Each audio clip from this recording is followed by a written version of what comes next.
네, 이번 강의에서는 효과적인 교수자의 특징 그 첫 번째 시간입니다. 효과적인 교수자는 어떤 특징을 가지고 있겠습니까? 뭐, 여러 가지 특징이 있겠죠.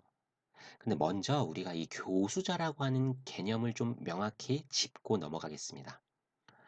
교사와 교수자, 같다라고 볼 수 있겠는데요. 세부적인 내용을 보면은 교사는 일반적으로 학교라는 이 형식적 교육 체제 안에서 학생을 대상으로 교육하는 사람을 의미하고요. 교수자는 이거 폭이 좀 더 넓은 거죠. 학교를 포함한 모든 상황에서 교육 행위가 일어나는 경우 그 교육을 하는 당사자를 의미합니다. 자, 그리고 이런 교수자의 특징은 굉장히 많겠죠. 근데 여기서는 이렇게 세 가지 이 세 가지 부분에서 나눠서 이야기를 해볼게요. 첫 번째는 가르치는 내용과 방법에 대한 이해. 당연히 가르치는 내용과 방법에 대해서 이해를 하고 있어야겠죠. 뿐만 아니라 두 번째, 배우는 사람에 대해서 이해를 해야겠죠. 그리고 마지막 세 번째, 교수 기술, 구사 능력. 이것 또한 요구되겠죠. 자, 그래서 이번 강의에서 첫 번째, 가르치는 내용과 방법에 대한 이해. 이 부분에 대해서 다뤄볼게요.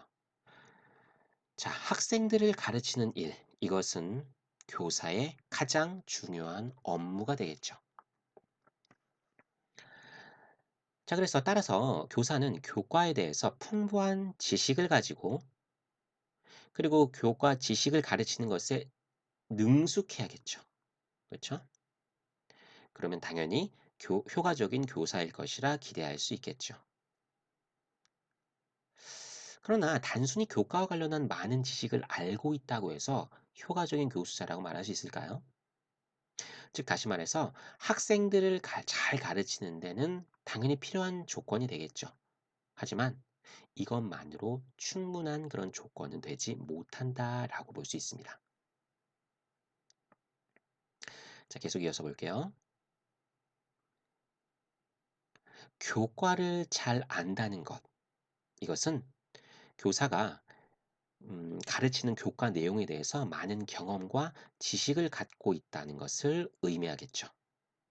그리고 이 경험과 지식이 많다는 것, 이것은 지식이 서로 어떤 관련이 있는지 교과 내용의 구조를 알고 그리고 무엇이 중요하고 그리고 무엇이 덜 중요한지를 이해하고 있으며 더 나아가서 현실에서 그 지식이 어떻게 적용되고 있는지도 알고 있다는 것.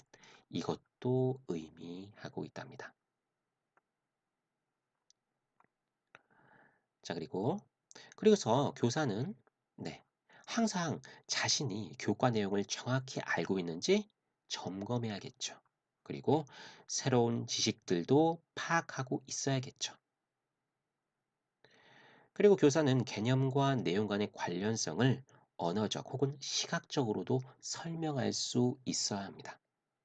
그리고 교과와 관련된 새로운 지식 또한 이해하고 있어야 되고요. 교과 내용을 현실의 문제로 표현하고 그리고 해결할 수도 있어야 한다라는 것입니다. 특히 또 이 부분, 그쵸? 교과와 관련된 새로운 지식을 파악하고 있어야 된다는 것. 지식은 계속해서 새로운 지식들이 이제 창출되고 있잖아요. 그런 것들도 변화되는 사회 속에서 잘 파악하고 있어야 되고 그런 지식들을 유연하게 받아들일 수도 있어야겠죠. 그래서 그런 내용을 토대로 해서 학생들에게 지도할 수도 있어야 되고요. 그래서 이 부분도 참 의미가 있는 부분입니다. 자, 그래서 이런 교사가 가르치는 내용을 잘 알고 있어야 하듯이 어떤 내용을 다른 사람에게 가르치고자 하든 이런 교수자는 어떻게 되겠습니까? 가르치려는 내용을 결국은 학습자보다 깊이 이해하고 있어야 한다라는 것입니다. 이번 강의를 준비하고 이렇게 강의를 하면서 선생님 또한 성찰하게 되는 것 같습니다. 과연 나는 잘하고 있는 것인지, 그리고 좀 효과적인 어떤 교수자의 특징에 나는 해당하고 있는지 제 자신을 한번 돌아보는 그런 계기가 되었습니다. 예. 네, 일단 이번 강의는 여기서 마무리할게요. 네 감사합니다.